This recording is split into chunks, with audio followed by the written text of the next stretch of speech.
Hello, सर्वांचं पुन्हा एकदा स्वागत. आज आपण TET 2025 या परीक्षेतील मराठीचा पेपर बघणार आहोत. त्यातले काही प्रश्न. प्रश्न पहिला, पुढीलपैकी कोणता शब्द तत्सम नाही?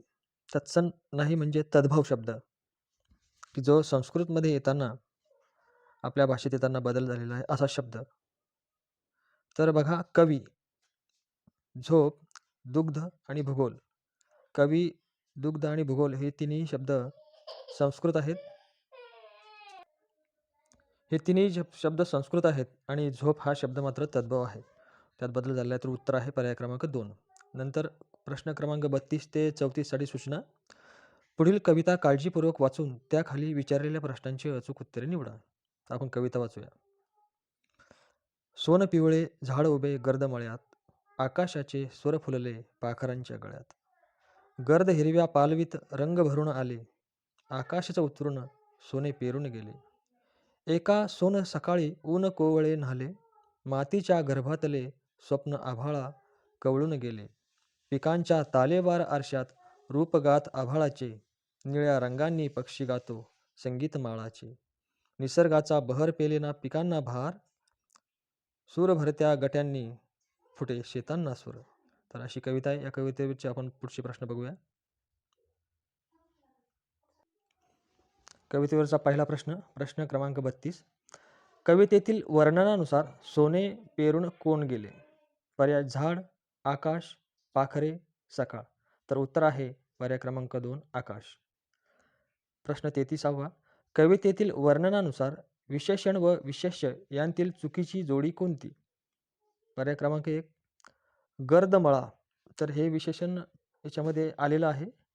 पर्याय क्रमांक 2 तालेवार आरसा हे सुद्धा विशेषण आणि विशेष्य कवितेमध्ये आलेलं आहे. हिरवी पालवी हे सुद्धा आलेलं आहे, पण कोवळी सकाळ हे आलेलं नाही, म्हणून उत्तर क्रमांक असेल 4. प्रश्न 34वा. वरील कवितेत कवीने कशाचे वर्णन केले आहे?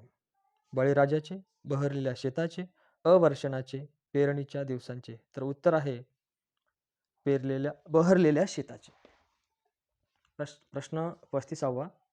ज्ञानचक्षु या शब्दामध्ये एकूण किती वर्ण आहेत?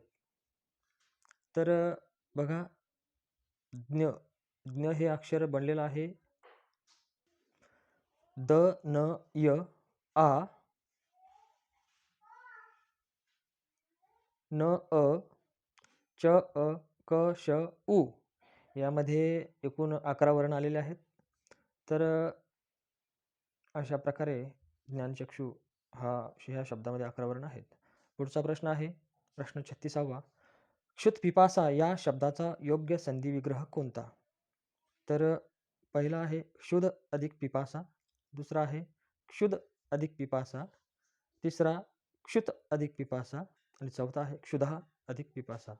तर याचं उत्तर आहे पर्याय क्रमांक पहिला क्षुध अधिक पिपासा. प्रश्न 37वा. आकाशातून पावसाच्या धारा कोसळल्या या वाक्याचा प्रयोग ओळखा. तर प्रयोग ओळखण्यासाठी काही ट्रिक असतात. आधी बघायचं वाक्यामध्ये कर्ता आहे की कर्म आहे. तर कर्ता ओळखायचा असेल तर प्रश्न विचारायचा वाक्याला कोसळणारा किंवा कोसळणाऱ्या. तर कोसळणाऱ्या कोण? तर उत्तर आलं धारा. म्हणजे कर्ता काय आहे? धारा आहे. आणि कोसळलेल्या काय? तरी पण उत्तर येत आहे धारा. म्हणजे या वाक्यामध्ये कर्म नाही, कर्म ओळखण्याची किंवा कर्ता ओळखण्याची ही ट्रिक आहे. तर दोघांचंही उत्तर जर एकच असेल, कोसळणाऱ्या धारा आणि कोसळलेल्या पण धारा, तर समजायचं वाक्यामध्ये कर्म नाही. आणि धारा या शब्दाला कोणताच प्रत्यय लागलेला नाही, म्हणून हे कर्तरी प्रयोगाचं उदाहरण आहे आणि अकर्मक कर्तरी. पर्याय क्रमांक 3. प्रश्न 38वा. अलंकारिक शब्द व त्यांचा अर्थ यांतील अयोग्य जोडकी कोणती? 1 ओनामा सुरुवात, बरोबर आहे. बृहस्पती म्हणजे बुद्धिमान मनुष्य. 3 पर्वणी म्हणजे दुर्मिळ योग, पण गंगा यमुना नद्यांचा उगम ही जोडी चुकीची आहे, अयोग्य आहे, म्हणून पर्याय क्रमांक 4 उत्तर आहे. प्रश्न 39 सहसंबंध ओळखा. घुबडांचा घुतकार तर हंसांचा काय? केकारव, गुंजारव, कलरव, चित्कार. तर कलरव असेल. प्रश्न क्रमांक 40. पुढीलपैकी महाराष्ट्र कवी कोणास म्हणतात? विनायक जनार्दन करंदीकर, यशवंत दिनकर पेंढारकर, राम गणेश गडकरी, बाळ सीताराम मर्ढेकर. तर उत्तर आहे पर्याय क्रमांक 2, यशवंत दिनकर पेंढारकर. प्रश्न 41. पुढीलपैकी उद्देशबोधक उभयन्वयी अव्यय असणारे वाक्य कोणते? तर आजच उद्देश म्हणजे वाक्यावरून आपल्याला लगेच कळतो उद्देश. आजच काम पूर्ण व्हावे म्हणून त्याने कामाचा वेग वाढवला. वेळीच उपचार मिळाले म्हणून तो पूर्णतः बरा झाला. आपण असे बोलावे की ते सर्वांना पटावे. तो उशिरा पोहोचला म्हणून सारेजण त्याच्यावर भडकले. तर यातलं उद्देशबोधक उभयन्वयी अव्यय असणारं वाक्य आहे, आजच काम पूर्ण व्हावे म्हणून त्याने कामाचा वेग वाढवला. प्रश्न 42. सुगरण झाडावर घरटे बांधते. या वाक्याचा काळ कोणता? तर सोपा आहे, साधा वर्तमान काळ या प्रश्नाचं उत्तर आहे.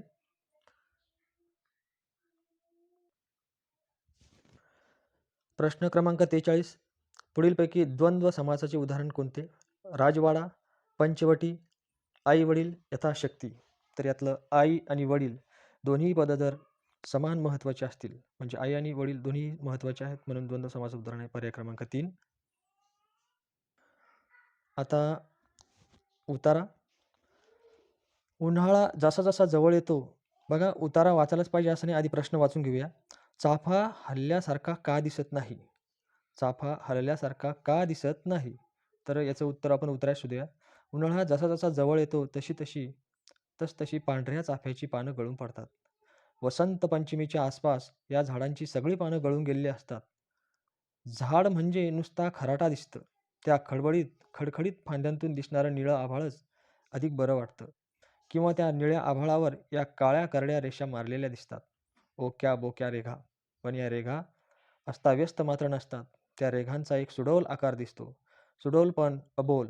झाड असतं जिवंत, पण न हलणारं, न बोलणारं. सृष्टीत वसंत ऋतू पानाफुलाचं वैभव फुलवत असतो, पण पांढऱ्या चाफ्याचं झाड मात्र खांतावल्यासारखं दिसतं. वारा येतो आणि याच्या अंगाशी खेळतो, पण एकही पान नसल्यानं पांढऱ्या चाफ्याचं झाड हललं असं वाटत नाही. तर उत्तर भेटलंय आपल्याला, पान गळती झाल्यामुळे. प्रश्न क्रमांक 45. चाफ्याची पाने कधी गळून पडतात? तर उत्तर उतार्यात आहे, हिवाळा सरता सरता.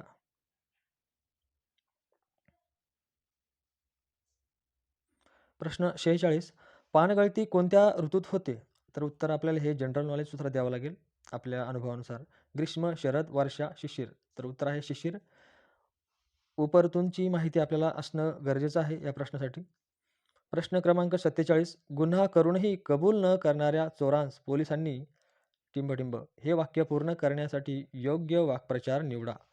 तर 14वे रत्न दाखवले हे उत्तर आहे.